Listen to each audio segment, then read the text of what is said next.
Well, hi, everybody. Welcome to Hot Mike. I'm your co-host, Bill Whittle. Hot Mike isn't with us today. It's not his fault this time. I sent him to go and plow the back 40 because, to be perfectly honest with you, he's kind of turning into a big sissy. So we'll let him back when he mans up a little bit. This episode is entitled Why AUTOPEN Matters, Why It's Important. It's not a trivial thing. It's being made to be a trivial thing. Donald Trump has declared void a number of the pardons, 8,000 acts of clemency that were written and authorized by Joe Biden. And as usual, the mainstream media is dogpiling in defense of the Democrats. And the defense is that, well, Republicans use them too. Absolutely true. But in order to really understand why this is a big issue, not just something trivial, and in fact, indicative of an even larger constitutional issue, we got to break this one down to basics. So strap in, here we go. So first things first, what is an AUTOPEN? Well, an AUTOPEN is something that reproduces a person's signature. It's actually very simple. It's a pen that's attached to a couple of different levers, and there are sensors and in the levers. And so when you sign your name with the AUTOPEN, the pen is measuring the position of where the point of that pen is. It's measuring its position in space. It's also measuring its acceleration. And once it records those things, it will simply play back those motions and those accelerations and reproduce the person's signature with a high degree of accuracy.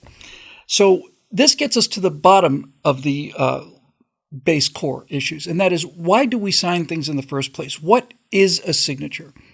Well, before people could spell, they would be asked to make their mark. Usually in the movies, it's somebody puts an X, but I have no doubt that people had somewhat elaborate marks, even though they couldn't actually spell. And the reason you would ask somebody to sign something or to make their mark is to show that they were a party to an agreement. It is essentially, and this is an important thing to keep in mind during this little discussion today, your signature is a receipt. It's a receipt that says that you were, in fact, a party to this agreement. Which brings us to the structure of the United States government. Legislators have to have a receipt for the responsibility of passing laws, and they do, and it's called the voting record. Every time a legislator votes on a piece of legislation, his vote or her vote is recorded. That's the receipt for the 435 representatives and the 100 senators in terms of their legal responsibility for that document, which starts out as a bill and then becomes law when it is signed into law by the chief executive. So why is our government structured this way? Well, the way it's structured is actually pretty simple. We've got 535 legislators who are all putting in lines or paragraphs or chapters or whatever into these bills. And the idea of the chief executive in terms of our constitutional structure is that the founders realized that when it came to the end of the line, one individual person had to bear responsibility to read the final outcome that the legislature has delivered onto his desk and then either sign it or veto it. By signing the legislation, the President of the United States assumes the legal responsibility for having said, I have read and understood and approve of this document. That's what signing a bill into law means. And that is what is at stake here when we talk about the use of the AUTOPEN. Is the legal authority of the one individual designated by our Constitution, in the wisdom of our Constitution, to be responsible to look at the entire big picture and say, yes, I agree. Which brings us to the AUTOPEN. The legal authority to pass legislation into law or to pardon an individual is supposed to reside in the President of the United States. But with the invention of the AUTOPEN, if you think about it, the legal authority to pass law or to issue a pardon no longer resides in the chief executive. It resides in the AUTOPEN. The legal authority to make this law no longer resides in the President of the United States. It resides in this machine because the president can push a button and have his signature put on that machine. But does that really make sense? In other words, does the AUTOPEN's use does it make sense for Joe Biden to sit there and push a button and have it sign Joe Biden? Of course not. The reason the AUTOPEN has the legal authority is it is able to reproduce the legal signature, which brings us to the purpose of the AUTOPEN in the first place. The AUTOPEN was never intended to use to sign legislation. The AUTOPEN's purpose is to take care of those situations that do not have legal authority. For example, every president has used the AUTOPEN. No doubt Donald Trump has used it before. No doubt Ronald Reagan used it before. The use of the AUTOPEN is supposed to be confined to this. The president receives a letter from the Periwinkle Garden Club declaring that March is Amateur Cucumber Grower Day. And when the president replies, wishing them congratulations and success on this wonderful adventure, it is signed by the AUTOPEN because it has no legal authority whatsoever. It's meaningless. The president of the United States still, to this day, receives large numbers of written mail every day, plus all of these proclamations and all of these congratulations and all of these thank you notes and all of that stuff. That's what the AUTOPEN's for. It's an appropriate use for the AUTOPEN. If the president had to sign every single note that ever comes into, or every single reply rather, that goes out to every note that comes into the Oval Office, he would have no time for his duties whatsoever. All he'd do is be signing thank you cards all day.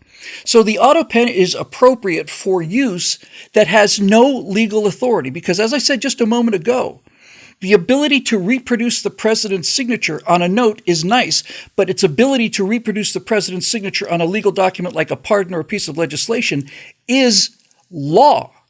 The machine has the legal authority to take a document and make it law. And now we get into why this is such a scandal and why these pardons should in fact be voided. By the way, I'm working on the latest reporting on this, which is a little spotty, certainly. It appears, as I record this, that there appears to be no question that Joe Biden signed the pardon for Hunter Biden in person. And I think he might have done it on camera. So let's just follow this through, this argument that I'm making. When Joe Biden hand signs the pardon for Hunter Biden, he is using the authority granted him by the Constitution to pardon an individual person, and he, the chief executive, is simply using the pen to put his signature onto this document, and it becomes a legal document. You can argue whether or not something such as a blanket pardon for anything that may or may not happen is legal, and that's an entirely different argument, which I'm happy to make at another time, but I'm concentrating specifically on the AUTOPEN here.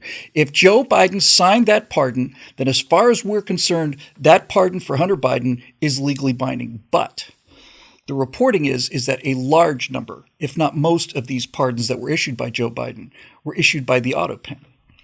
And now we get into the real issue. If I have a piece of paper and I put it down in front of an AUTOPEN and I push a button and Joe Biden's signature appears on that piece of paper, then where is the legal authority?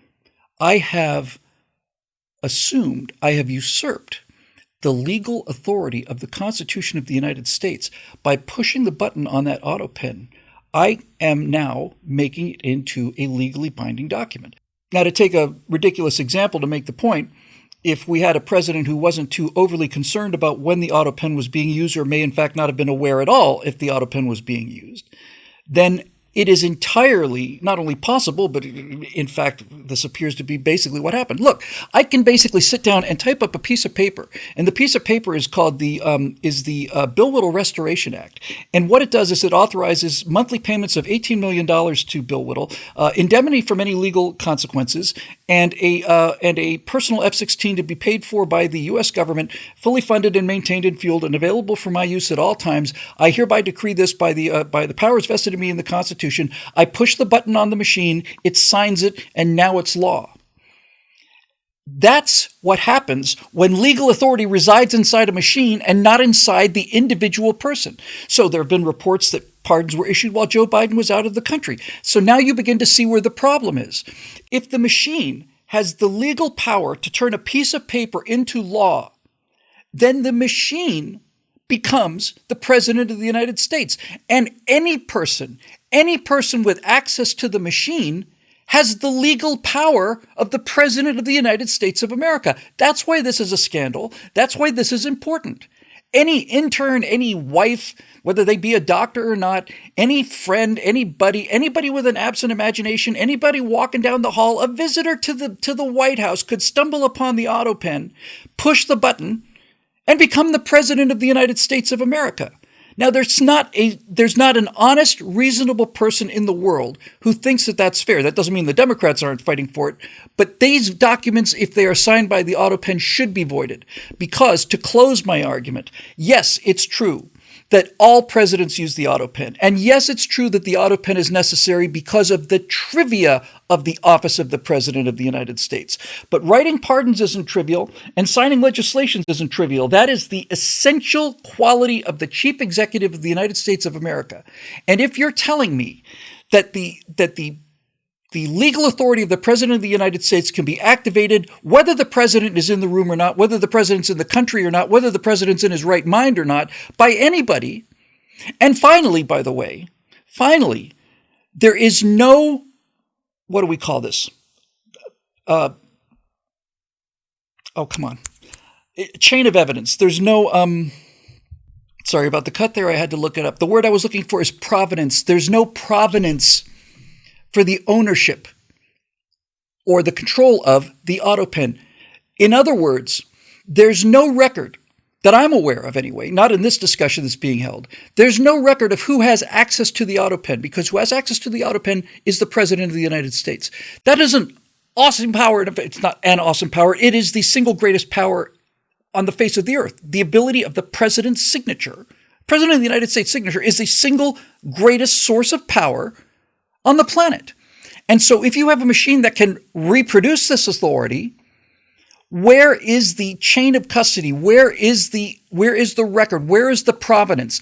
Who used the machine? Who used it and when? And what for? Now, that needs to be done for everything. That note back to the Periwinkle Garden Club, that needs to be notated. On this date, at this time, the President's signature was used in order to write a thank you note to whomever. There should be a record of that. And certainly there should be a record of every time that the AUTOPEN has been used for legally binding purposes such as pardons or legislation. It was used on this date by this person. You can say it was authorized by the President or not, but I want to know who pushed the actual button that wrote the signature. It boggles the mind that people think that this is a trivial issue. It's not. It's the essence of our government. It's individual responsibility being delegated to a fairly simple piece of machinery that is being used as the President of the United States, and the President of the United States is put into a little box with a little handle on it, and it's carried into another room where it becomes the President of the United States, and then it can go to somebody else's house where it becomes the President of the United States, and it can maybe go out to the beach someday or something, and you can push a button there, and it becomes the President of the United States. It is not what our government was designed to be. It is not constitutional. It's not legal, and it's certainly not a substitute for the signature of the person with the power and not the box with the power. So there. Now, before we go completely off topic, I do have a small favor to ask you. My beautiful wife, Natasha, has set up a YouTube channel called Deep Relaxation by Natalia Melnikova. My wife uses music and sound effects to create meditation music and the kind of things that help you go to sleep. A number of her viewers have said that playing this for the kids puts them right to sleep, and it would be considered a great favor to me. You could make me look like a hero in the eyes of my wife if you could just take a moment to click on the link that you see below in the very top of the description down below, and just hit the subscribe button. Many people that have done it have really enjoyed this stuff, but even if it's not really your cup of tea, it would mean the world of us to get the channel on her feet. And Natasha puts an awful lot of work into these things, and I thought I might call on you to, like I said, make me look like a hero in the eyes of my wife, and see if we can get those subscription numbers up so that it basically starts to, take care of itself. Only takes a second, and I sure would appreciate it, and so would she. And I'm very, very proud of the work she does there, and I suspect you might end up liking it quite a lot if you're having problems sleeping. And best of all, if we can get that thing going, then the Whittle household will have 2 different YouTube channels designed to put the viewer into a state of deep sleep. And just imagine how much fun that would be. Thanks for joining us. We'll see you next time right here on Hot Mic.